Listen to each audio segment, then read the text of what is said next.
गिबियावनो बयखौबो आंनि इउटिउब चेनेलाव बरायबाय आरो आंनि गोसो गोरबोनिफ्राय बयनिसिमबो गाहाम हामग्लायनायखौ बावहरग्रोनाय जाबाय।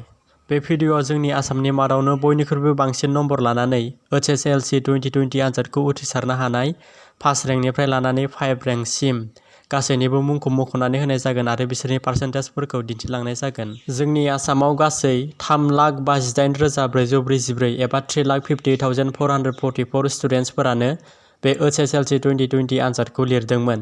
दा बिनि मादावनो बयनिख्रुइबो बांसिन नम्बर लानानै उथ्रिसारनो हानाय एबा फार्स्ट रेंक स्टुडेन्टआनो जाबाय धृतिराज बास्तव कलिता। बियो दरं डिस्ट्रिक्टनि आरो बिनि स्कुला जाबाय पदुमपुकुरि हाई स्कुल।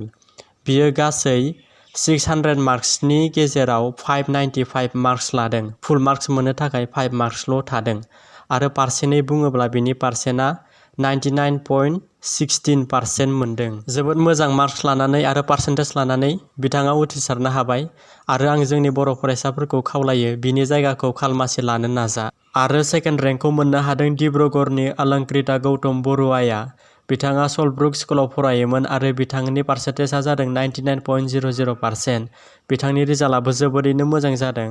थार्ड रेंकआव 3 फरायसाफोर मोननो हादों। बे 3 फरायसाफोरानो जादों नाम्बार 1आव देबिस्मा प्रिया बरा आरो नैथियाव ज्योति सामदेवा शर्मा आरो थामथियाव साकी जी बुल्टन। बिथां 3आबो थार्ड रेंक आरो बिसोरनि पार्सेन्टेजआ जादों 98.50%। आरो बेनि उनाव फोर्थ रेंकआव 2 फरायसाफोर एबा स्टुडेन्टफोर मोननो हादों। बे फोर्थ रेंकनि स्टुडेन्टफोरानो जादों नाम्बार 1आव नमस्या डेका आरो नैथियाव हियाश्री शर्मा। बिथांमोना 2निबो फोर्थ रेंक आरो बिसोरनि पार्सेन्टेजआ जादों 98.33%।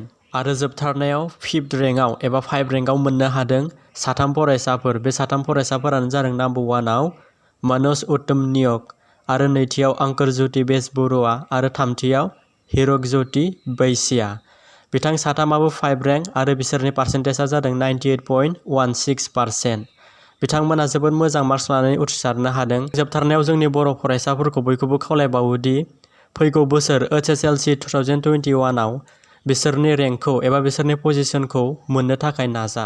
जोबनायाव बयनिसिमबो साबायखर बावहरनाय थाबाय भिडिअखौ नायनायनि थाखाय। अन्नानै बे भिडिअखौ मोजां मोनदोंबा लाइक खालाम, शेयार खालाम आरो साबस्क्राइब खालामनानै बेल आइकनखौबो प्रेस खालामनानै ला, मानो होनब्ला आं बेबायदि गोदान भिडिअ लाबोबाय थायो।